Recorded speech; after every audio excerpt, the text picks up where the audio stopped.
In David Schnick's book, The Genius in All of Us, he talks about some numbers that I just find fascinating.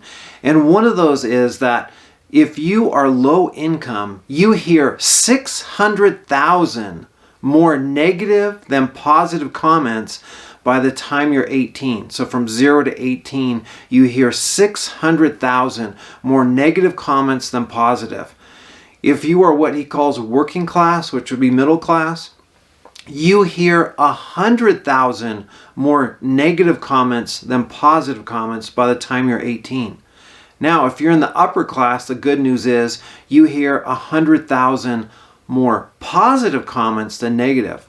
What does this all mean and what does it have to do? That's what this video is going to go into.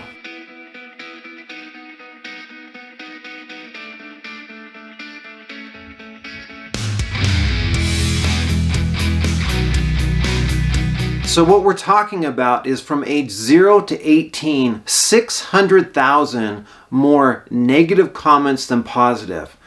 That just blew my mind when I read that. And what I want you to think about is, how does that affect you on a daily basis? Well, that's more than 91 negative comments a day than you get them positive. So if you get one positive one, you're getting 91 or more negative. That's an atrocious stat there and ratio. And when I looked at it and I did some math, and if you take out time for sleeping, that is about one negative comment about you every 10 minutes. Now, why is that so significant? Because what you're doing is you're conditioning yourself to be a lesser version of yourself. And you didn't even have anything to do with this. You just are born, you get in this environment, and that's what happens. So what does it do? It makes you feel that you don't believe in yourself. Your self-belief goes way down when this happens. And you have lower self-esteem. You have feelings of unworthiness. And you have this high potential, but your belief in what your potential is goes way down. So your potential of what you think you can do is here rather than it really being up here. You also avoid risks, and this is a form of learned helplessness. Because what's happening is you are being conditioned, and this conditioning is something that if you don't change it, will run the rest of your life. So it seems obvious that criticism and negativity are definitely going to make your life harder. And in my own life, when I reflected on this, thinking about the stats here and what was going on, I looked at the early part of my teaching career. And the first place I went to, I felt loved, appreciated, and encouraged. And it made me more motivated to take action, to do things. And it was a great thing where I'm just feeling uplifted. I'm getting positive feedback, I'm doing better, I'm putting in more effort, more praise, that type of thing. And it just kept getting better and better. Then I switched to my second job, and there it was very critical. It was harsh criticism. I was talked down to. I was undermined. All these types of things. The amount of effort I wanted to put into it went down. I was like, what am I doing? I'm just no matter what I do, it felt like a no-win situation. No matter what I do, I'm going to get criticized. So my productivity started going down. Then in my third job, people were praising me again. I was feeling appreciated. I was feeling valued. And I kept getting better and better. I put more and more effort into it. I was feeling mentally recharged. I was feeling healthy. Whereas before, in my second job, I was feeling weighted down. I was feeling, actually, to be honest with you, I was feeling depressed, all those types of things. But what was the root cause of all this? It was my environment and all the messages I was getting.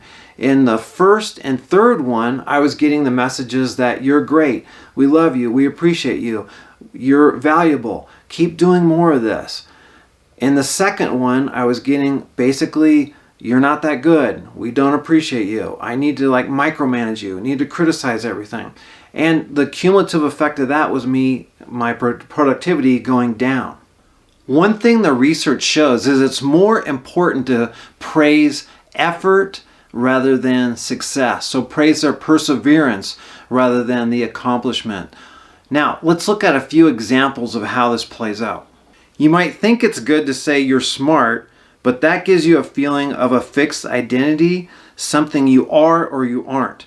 A better way to say it is, you worked really hard on this and it shows because you're praising the effort and you're acknowledging what they did. This impacts their self-confidence and future motivation. If someone's struggling with math, you might hear someone say, "You're bad at math."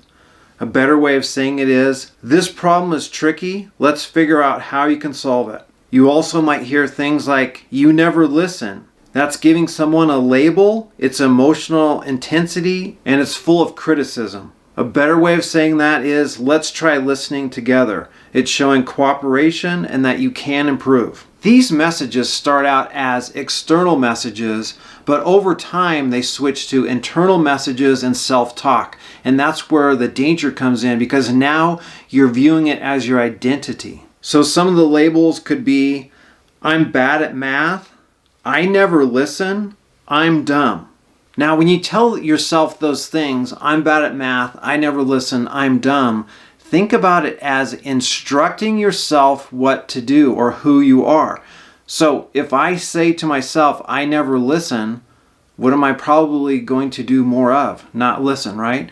If I say I'm dumb, then I'm going to think I'm dumb and I'm going to act like I'm dumb. A better way of saying this is, "I can figure this out.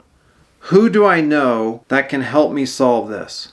The good news is if you're under 18, you could still turn this around. You can be really aware of what am I hearing and how can I shift that into my favor so that I'm not hearing so much negativity. Now, if you're an adult and your youth has passed and this formative years have gone by, what can you do there? Well, the first thing is to identify your negative conditioning by your limiting beliefs and negative self-talk.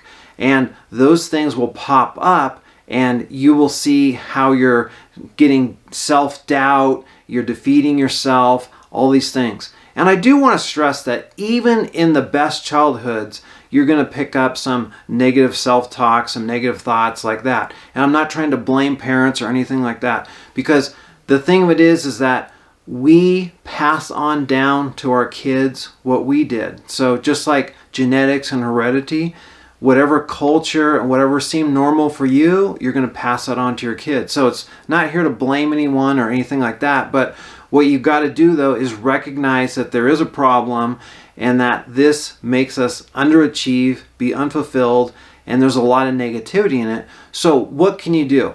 Well, the first thing is to identify these negative beliefs and negative thoughts that you have. So let's look at some of the most common ones that you can see. "I don't belong here." This is indicative of imposter syndrome and you feel like you don't deserve something. "I'm too old," "I'm too young," "I'm too unattractive to do that." Here you're focusing on perceived inadequacies or limitations, which is a way of creating excuses. "I always mess things up." You think failure is inevitable, which increases self-sabotage and failure. "I'm not good enough. No matter what you do or accomplish, it won't measure up." This leads to constant self-doubt and fear of judgment. Often this doubt and negativity shows up as questions. Questions such as, "What's wrong with me?" And when you ask that question, you're going to come up with answers like, "You're not smart enough," or "Maybe you must be broken." You could also have something like, "Why can't I do this?" And your answer could be, "I don't have what it takes. I don't have the right stuff." Why is this so difficult? You're not good enough. Somebody else could do this, but not you. Here's the thing. Whenever you ask a question, your brain is going to come up with an answer. Just boom, there it is. And if you don't have a good answer, it's just going to give you any answer. And that is a real problem. What's going on here? Well, it's called confabulation. And what that means is that the brain will come up with a story or a reason to justify or explain something. So if there is missing information or gaps in things or something is confusing, the brain is just going to fill that in, even if it just is making it up out of thin air. They did some studies on split brain people who had their brain literally cut in half because of medical needs or an operation, or they got in a bad accident, something like this. Anyway, so their brain is literally split between the right and left hemisphere. Now, the left hemisphere does language and logic, and the right hemisphere does visual, spatial, and emotions, just to keep it real simple. And what they would do is they would show people something in their right hemisphere. They'd show them a picture, an image, and then they'd have them explain it. And to explain it, they had to access their left hemisphere. And their left hemisphere had no idea what the right hemisphere saw. And it would just make up stuff. It would just fill in the gaps and all this. And what they found is that that's exactly what we do too, is when we don't know something, or something is confusing or incomplete, we just kind of fill in the gaps and make it work for us. Now that's dangerous if we have all this negativity, all these negative comments, all this kind of stuff programmed in our mind, because then we're going to fill it in with some of the worst possible scenarios. There's another thing called post hoc rationalization. And what that is you make a decision on an emotion and then you try to rationalize it later. So, for instance, let's say someone is uncomfortable at a party, they don't like it, they want to go home, they're uncomfortable, they're feeling anxious, and they leave early. And when they're asked, why'd you leave? They just say, oh, I was tired, because they feel that is a socially acceptable answer, and your brain just kind of popped that up into your memory right there. Another example could be a guy driving home. He sees a new car lot, and he goes in there and on a whim buys a new sports car. The real reason he buys it is because he sees it as exciting and fun, but when asked about it, he justifies it by saying, oh, it was a good deal, it was on sale, it's very fuel efficient, those types of things. I even caught myself doing this. Like last week, I wanted a candy bar, and so I go and I eat a candy bar, and then when someone asked me like, hey, I thought you were trying to lose weight, I thought you were trying to watch what you're eating, I said, oh, I had a hard day. Okay, now I didn't have work that day, I didn't have anything that day, I did not have a hard day, and I was just surprised at how that idea came into my mind, that I had a hard day and I deserved it and I needed a candy bar. What can happen when you have these limiting beliefs and negative self-talk is it can lead to a cycle of disempowerment. And it can start at any point, but let's just start with guilt. So you have guilt over something, you feel like you want to punish yourself, you have a little anxiousness about it, you might over-apologize, there might even be some resentment towards yourself.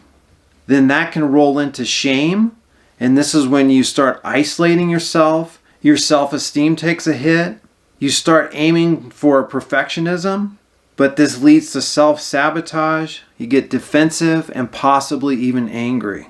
That can roll into hopelessness. Here you can have apathy, depression, feeling inadequate, despair, you can withdraw further, and you have a lack of motivation. According to the National Science Foundation, we have a negativity bias. 80% of our self-talk is working against us. Just imagine if 4 out of 5 people or 4 out of 5 things you did were trying to work against you. Well, that's what's going on in your mind. 4 out of 5 of the comments and the thoughts you have are working against you and they're not supporting you. So that's negative self-talk. Then you also have habitual thinking. And they say that 95% of what you are thinking about today is what you thought about yesterday and the day before. So it doesn't change very much. So those numbers are really scary if you think 80% of what you think is negative and 95% of what you think is the same thing over and over and over. So you have these negative cycles going on in your head. And they estimate that we have between 12,000 and 60,000 thoughts a day. So if 80% of those are working against you, that's not how you want to have it. That's not in your favor. This matters because it undermines your self-confidence and your belief in yourself. You start believing stuff like, I'm not good enough, or I'm not going to be able to do this. And that just sabotages you and erodes your confidence. It also reinforces limiting beliefs. Exactly the thing that you don't want to reinforce. Because what this does is it gets you stuck and it limits your possibilities. It also decreases your motivation and your productivity. Things just feel harder than they need to. Have you ever started something and you after you did it, you realize, well, it really wasn't that hard, but the thought of it made it harder than it seemed? Well, that's what goes on here. And you also have feelings that it won't work. You are often going to procrastinate. And what this does is it makes you feel that you're incapable because you didn't do it, you procrastinated, all those types of things. And you're like, man, I can't even do this. I'm not even capable of doing it, is what you start believing. And finally, it perpetuates inertia. So you don't move, you don't make any progress. You literally are staying stuck, because when you have all these feelings and these doubts and these things that you can't make it work, that stops you and you don't make any progress. And then that lack of progress leads to more being stuck and lack of progress. So inertia is working against you. This negativity cycle creates a self-reinforcing loop. You start out with negative thoughts, then you go to limiting beliefs, then you have decreased motivation, you feel emotionally exhausted, that leads to more negative thoughts, limiting beliefs, and so forth and so on. One thing you need to know is that it's easier to replace a thought than it is to stop it. So if you have a negative limiting belief or thought that's floating in your mind, and you're just like, I'm just not going to think about that anymore, I'm not going to consider it, well, here's the truth, is that remember, 80% of what's going on in your mind, if you're a common person, is going to be negative. So if you just remove a thought, you have an 80% chance that it's going to be filled back in with another negative thought. The other thing is, if you tell yourself, well, I'm not going to think about that, well, your mind doesn't hear the word not and it just fills it in. So if I told you, under no circumstances, think about what I'm going to say here. So I want you not to think about a Christmas tree. Under no circumstances, think about a Christmas tree. Now, you probably, at least for a second, and probably longer than that, thought about a Christmas tree. Why? Because when you try not to think about something, that is really difficult for your brain, because it doesn't take no. It doesn't like these no commands, and it doesn't like the vacuum. It just fills it in with something. To get momentum in your favor and to get things going in the direction you want, what you have to do is substitute it and replace it with something you do want. And here you have to be intentional, because remember, if you just let it happen, 80% of the time it's going to work against you. So you need to set an intention on what you want to replace it with. To reverse this, you need consistent, intentional reprogramming of your internal dialogue. And what it's going to start with is an I am statement. So whatever you say, like I am, and just think about this for yourself right now. If you were to say I am and then fill in the blank, what types of words and thoughts would be coming into your mind? I am, fill in the blank. Okay? Now, you want to do this, and there's a 3-part way to do it. The first way is to have a time each day that you decide what you're going to do.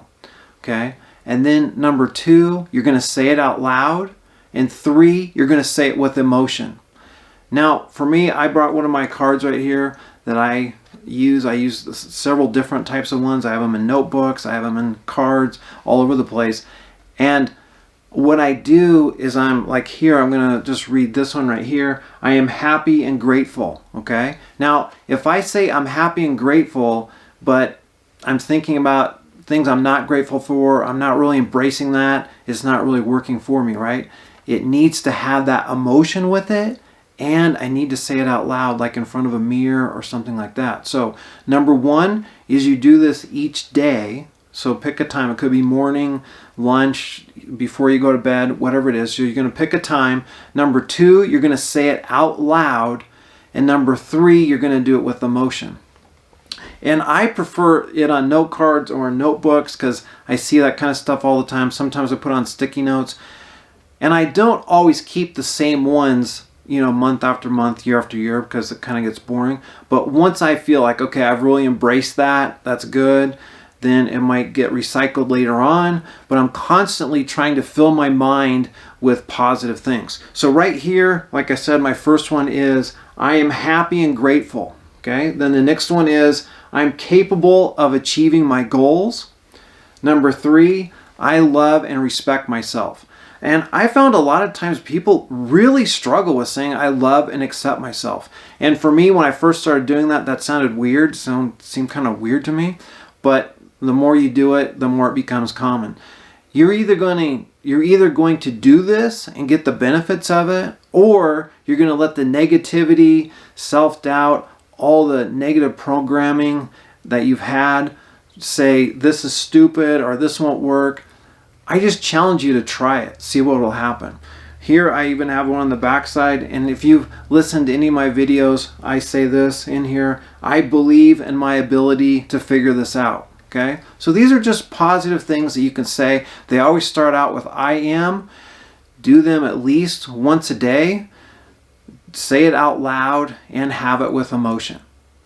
We started this video out with the stats on how if you're low income, the likelihood is you heard 600,000 more negative comments about you than positive by the time you're 18. If you're middle class or working class, you heard 100,000 more negative comments than positive by the time you're 18.